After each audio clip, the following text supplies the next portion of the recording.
you can comfortably do, or you can manage with the positioning. As I say, if you're in a much looser version of this right now, so stay where you are, because we're going to stay here for a nice long time, to give this muscle time to do what we want it to do. If you're in a much looser position, that's absolutely fine. Get to where you can get to. If you need to use an alternative, use it. But this is in here right at the start because of the amazing impact it can have. So I always encourage you to try it, because every time I show this to somebody or show this to a group of people taking part in something for the first time with me, people who thought they couldn't do it realize they can. So I don't want to shortchange you, okay? So use an alternative if you need to, but if you're in it, keep that feeling. So that feeling of this lifted seat bone, it's way up off the mat here, yeah? There's loads of space for my foot to get in underneath it. And that seat bone, that pointy bit of seat, is thinking of stretching out behind me, okay? So it's, and you will feel that intensify. It's quite a deep stretch around that seat bone. If you can rock more body weight over into this planted foot, that's great. If you can't, the positioning is doing the job for you, but that's a way to intensify it. Okay, now, in an ideal world, we would stay here, if this is feeling deep and intense, for anything up to 2 minutes, okay? So I'm not going to bore you by having you stay here and watch me do it for 2 minutes each side. But if this is feeling like it's, oh, yes, I am needing that there, then do feel free to pause the video and get back into the position or come back at the end and do some more at the end, okay?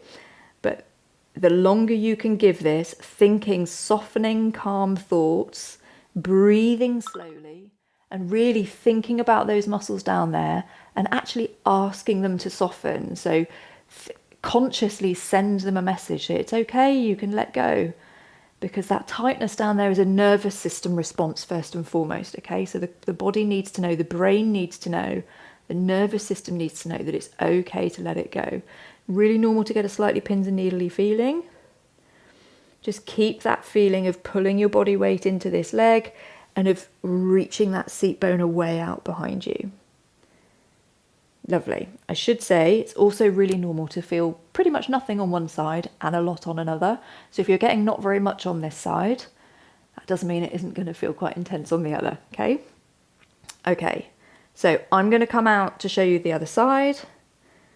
As I say, if you feel like you've got more to come from this one, don't get too alpha and kind of try to force it, but patient time spent in this position can and will really pay off.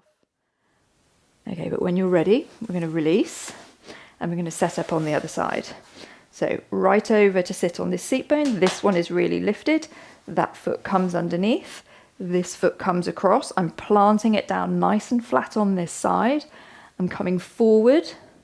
I'm wrapping around this knee. I've got my hand hooked on the top of the thigh and I'm pulling my body weight so that my body weight is coming down into this foot and this seat bone is staying lifted and the seat bone is trying to reach out behind us. And then we're going to breathe. And we're going to feel a deep stretching feeling deep inside this hip, this glute, so the back of the hip, because the hip goes all the way around, don't forget. If you're in quite a deep position here and you're feeling nothing on one side, but you were getting a lot on the other, then feel free to go back to the side where you were feeling it. It's very normal for this to be quite asymmetric, as in very asymmetric, and that speaks straight to the asymmetry that you are getting in the saddle. But equally, if it just feels like a lot on both sides, then just breathe, think of that seat bone lifting and reaching away. Breathe slowly and calmly. Mentally talk to that muscle. I know it sounds bonkers, but honestly it makes a difference. Let it know it's okay to let go. Let it know you want it to soften. Super.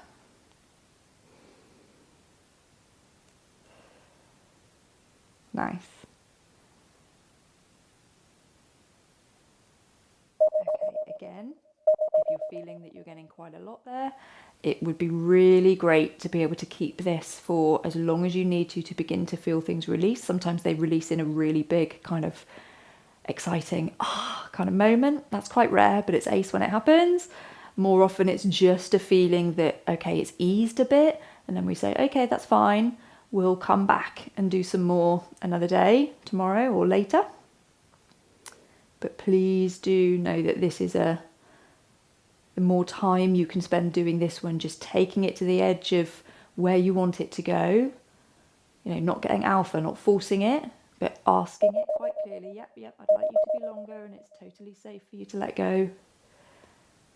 Rocking the weight into this foot, reaching that seat bone away out behind you, letting this seat bone be really quite lifted up off the mat, and staying there for anything up to 2 minutes.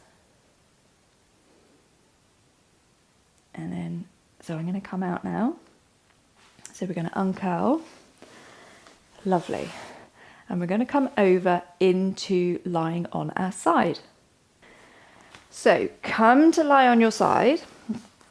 We want our hips to be stacked. That means this hip vertically above the bottom hip. You can have that bottom leg bent to support you.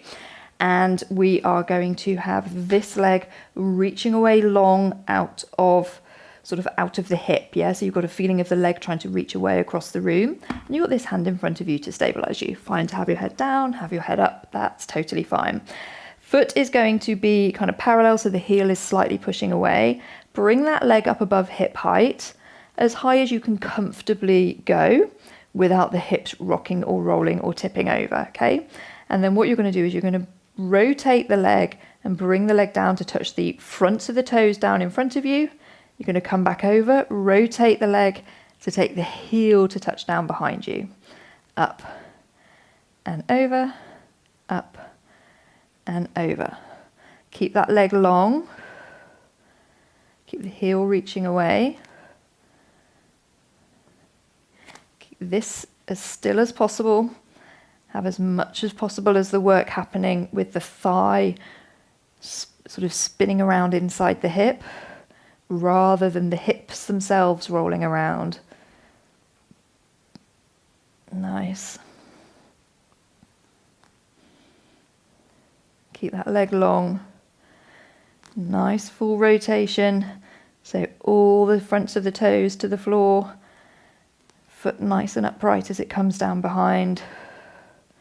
Nice and high in the middle. 2 more. Toes to the front. Heels behind. Moving with control. Lovely. And release. Super. Other side. So we're activating and strengthening here. Very normal for this to feel quite burny when you start, but these rotational muscles, so important and so influential for what you want your leg to be able to do for you on the horse, which comes from the hip, okay? All right, so nice and long reaching out of the hip, heel reaching away, go as high as you can comfortably go, so you should be feeling work in and around here already. Hand in front of you to stabilize you as it comes up and over. Toes directly down, up and over, heels directly down. Try and keep these hips, as in the pelvis, nice and stacked and still, and have all of the happening in how the thigh bone is spinning around inside the hip. Move with control. Go to your greatest safe range. So work to your range. You may not have that much rotation available to you at this point. That's totally normal. Just a sign that you're going to feel radically different when you ride, when we've got that rotation happening for you. It's super exciting. Toes. Make sure that rotation is happening in the hip. You're not cheating it with the ankle. So keep the toes in line with the knee. That rotation is happening up this end, yeah? Last one. And release. Lovely. Okay, Last little stretch to finish off. It genuinely is a stretch. So again, you can have the legs wherever is comfortable for you, but if you can have them crossed like this, that would be great, because what we're going to do is we're just going to lean forward to feel like we're getting some stretch through here. If you've got the legs straight, you'll feel more of it in the hamstrings, the back of the thigh, but that's okay. So flat back, hinge forward, just like we were doing earlier on with the mobilizations where we were coming in and out of this. But this time we're holding because it's a stretch rather than a mobilization. Super.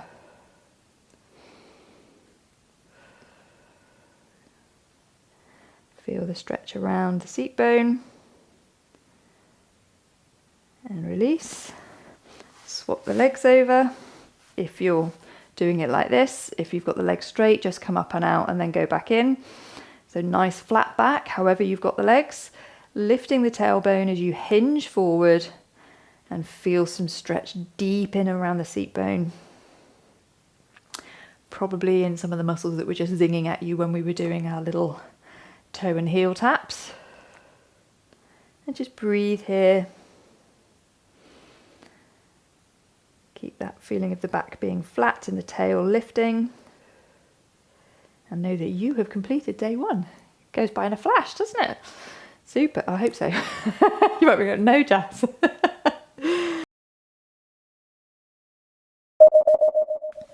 Okay, so standing nice and evenly over the feet at hip width. We're just going to start with a little pelvic tuck and lift of the tailbone. So just tuning into the sort of purity and straightness of the movement. Nice and easy. Super. And then dropping one hip and then the other. Just let that knee bend, drop the hip down. And back to center. Super. Tiny little circles. So not going very far at all. Lovely. Back the other way. Loosening up through the low back and the hips. Then let's take the feet wider and larger circles, taking the upper body wherever it needs to go to get the openness. Just reverse it where you need it.